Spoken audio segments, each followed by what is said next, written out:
Le film démarre avec une fille nommée Zhu Linlin. Elle est dans un train, en train d'essayer de faire rentrer sa valise dans le compartiment au-dessus de son siège. C'est vraiment la galère, mais juste à temps, un gars nommé Fan Yuke intervient pour l'aider, afin que la valise ne lui tombe pas sur la tête.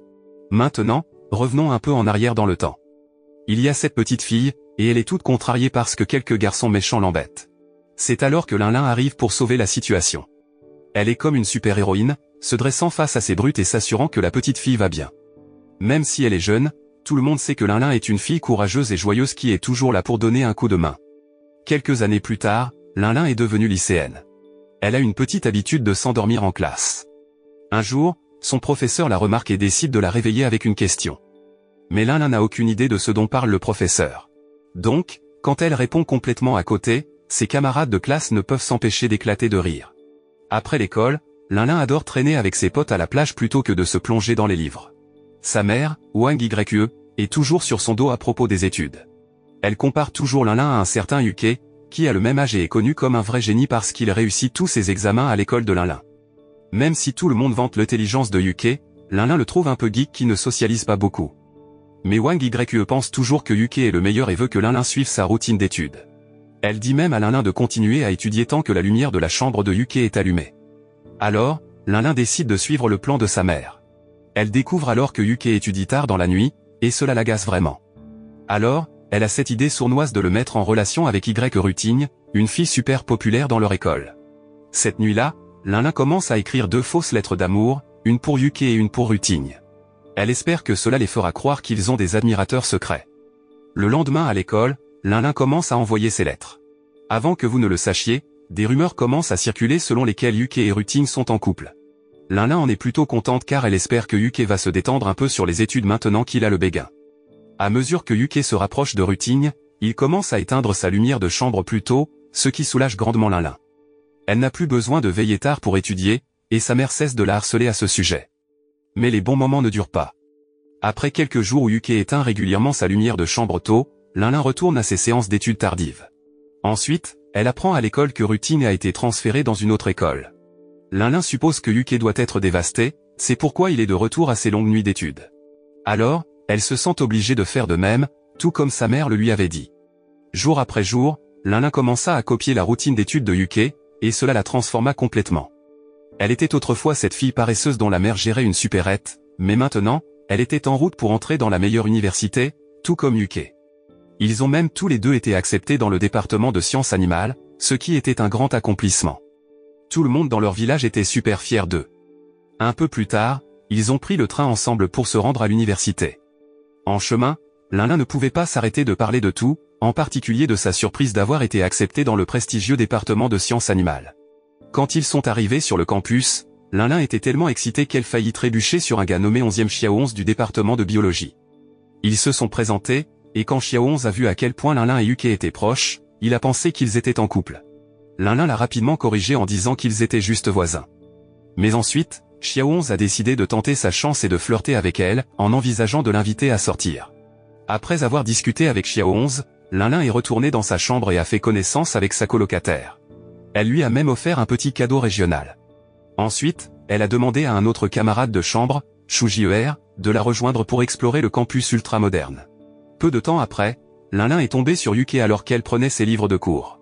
Il s'est avéré que Rutigne était également arrivé à la même université. Quand Yuke l'a vu, il est devenu tout silencieux, pensant à des choses qu'il ne lui avait pas dites lorsque Rutigne avait été transférée. Mais Rutigne est venue lui dire bonjour, toute heureuse de le revoir. Ensuite, l'une des amies de Rutigne a ajouté que Rutigne était comme la superstar du campus, recevant des lettres d'amour de prétendants chaque jour. Mais Yuke n'a pas trop prêté attention et a dit qu'il devait se rendre à son premier cours. Dans leur cours de sciences animales, auquel Yuke et Linlin étaient tous les deux inscrits, le professeur a commencé leur première leçon dans une étable, ce qui a un peu dégoûté certains étudiants. Le professeur leur a donné toutes sortes d'informations sur le département de sciences animales et a demandé pourquoi il l'avait choisi. Mais honnêtement, beaucoup d'étudiants ne semblaient pas très excités à l'idée d'étudier la science animale. Il y avait donc un événement sur le campus, et Linlin est allé le vérifier avec Jie. Pendant qu'elles étaient là-bas, elles ont croisé Xiao11, l'un des artistes, et comme d'habitude, il a essayé de se rapprocher de Linlin. Pendant ce temps, Yuke avait déjà pris place dans le public. Peu de temps après, Rutigne et ses amis sont arrivés et se sont assis derrière Yuke. Quand Linlin est venu s'asseoir à la place vide à côté de Yuke, il l'a rapidement attirée pour qu'elle s'assoie avec lui. Au fur et à mesure que la nuit avançait, le spectacle devenait de plus en plus excitant. Quand Xiaohong était sur scène, du jour au lendemain, Yuke a enlacé Lin par surprise. Cela l'a laissé se demander pourquoi il avait fait ça. Yuke a simplement déclaré que Lin était sa petite amie, ce qui a totalement choqué Lin et Ruting, qui avaient entendu la conversation. Après l'événement, Lin a demandé à Yuke pourquoi il l'avait présentée comme sa petite amie. Mais il lui a donné une réponse étrange, disant que tant qu'ils étudiaient à cette université, elle était sa petite amie.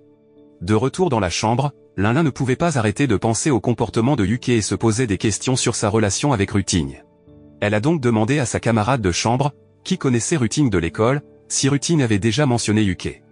L'ami de Lin lui a dit que Ruting pensait que Yuke avait un faible pour elle, mais qu'elle ne ressentait pas la même chose.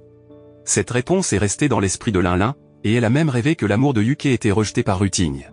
Quand elle s'est réveillée, Lin a soupçonné que Yuke l'avait prise comme petite amie uniquement pour rendre Ruting jalouse.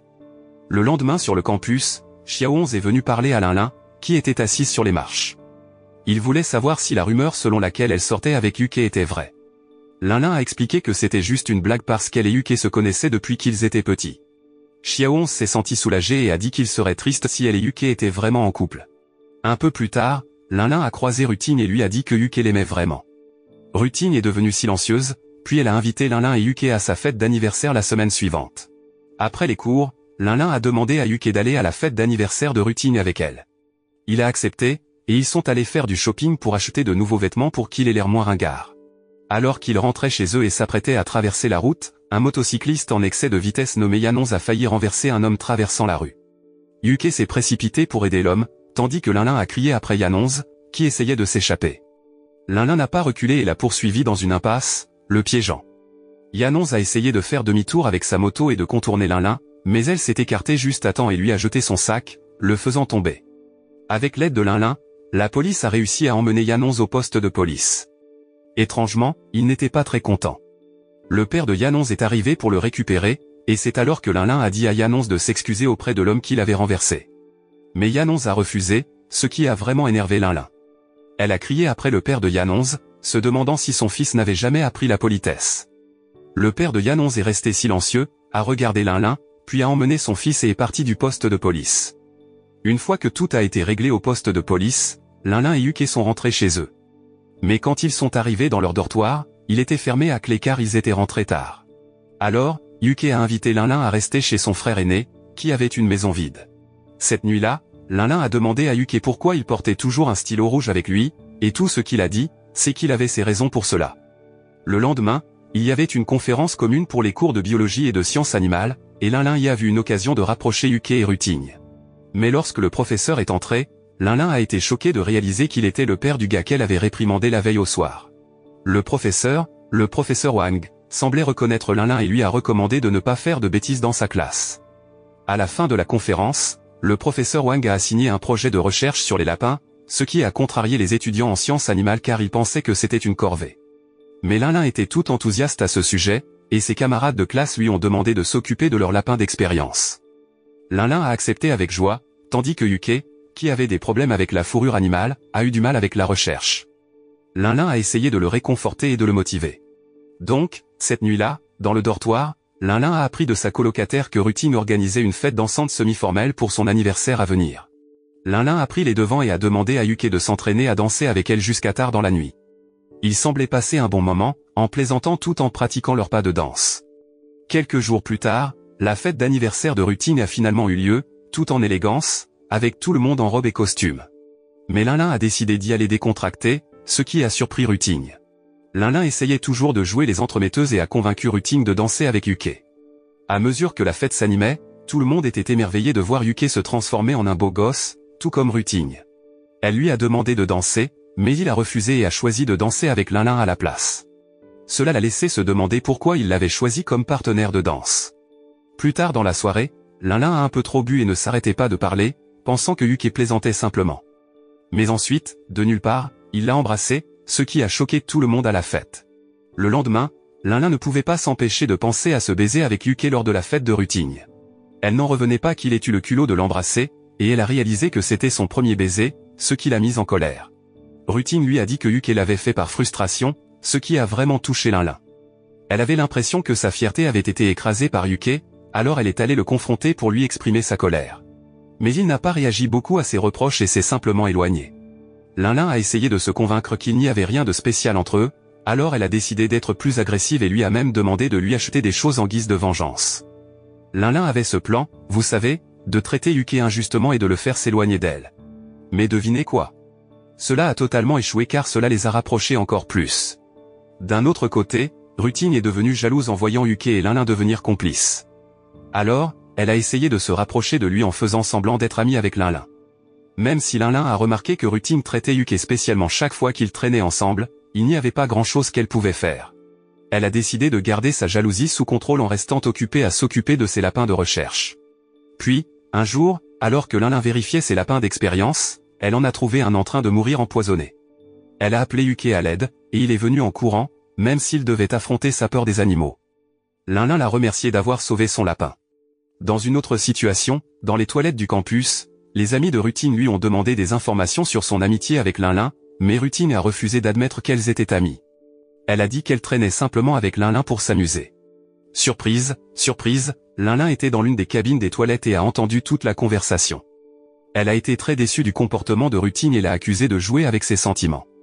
Un peu plus tard, les étudiants en biologie et en sciences animales ont eu un autre cours ensemble, et leur professeur, le professeur Wang, leur a demandé de terminer leur recherche en injectant du poison dans leur lapin d'expérience. Lin-Lin n'a pas pu suivre cela car elle ne voulait pas nuire à ses lapins. Quand Lin-Lin a protesté, le professeur Wang a proposé une autre tâche, mais cette fois, il s'agissait de leur note de diplôme. Lin-Lin n'a pas beaucoup parlé, mais ensuite Rutine a offert de l'aider. Après le cours, Rutine s'est approchée de Lin-Lin et lui a proposé de l'aider avec la tâche du professeur Wang, à condition que Lin-Lin reste éloigné de Yuke. Lin-Lin n'avait pas d'autre moyen de mener à bien la tâche du professeur Wang, alors elle a accepté à contre-séure, même si cela lui faisait mal, surtout après avoir vu Rutine embrasser Yuke. Se sentant abattue, Lin-Lin a décidé de s'occuper de tous les lapins d'expérience par elle-même. Elle les a emmenés dans une zone herbeuse près de la plage pour qu'ils puissent vivre librement. Quand Yuke l'a découvert, il s'est précipité pour la trouver car il pensait qu'elle pourrait faire quelque chose de radical. Mais il s'est avéré qu'elle essayait simplement de récupérer ses chaussures emportées par les vagues. Après leur retour à la plage, Lin-Lin a laissé éclater toute sa colère sur Yuke, l'accusant de jouer avec ses émotions. Enfin, Yuke a été honnête à propos de ses sentiments, des sentiments qu'il avait gardés cachés depuis longtemps. Il a avoué qu'il l'aimait depuis qu'ils étaient enfants et que le stylo rouge qu'il portait toujours était un cadeau d'elle dans le passé. Il a également dit qu'il n'avait jamais eu de sentiments pour Rutine et qu'il avait délibérément laissé la lumière de sa chambre allumée tard dans la nuit quand il avait découvert que Lin-Lin suivait sa routine d'études, espérant qu'il pourrait aller à la même université. Yuke avait fait plein de choses pour se rapprocher d'elle, comme surmonter sa peur de la fourrure animale lorsqu'il avait aidé avec le lapin d'expérience spéciale. Après avoir entendu la sincère confession de Yuke, ils se sont réconciliés. À la fin de l'histoire, les autorités du campus appellent Lin-Lin pour avoir emmené les lapins d'expérience hors du campus sans autorisation. Mais tous les étudiants du département de sciences animales se sont levés pour la défendre, et elle a pu poursuivre ses études sur le campus.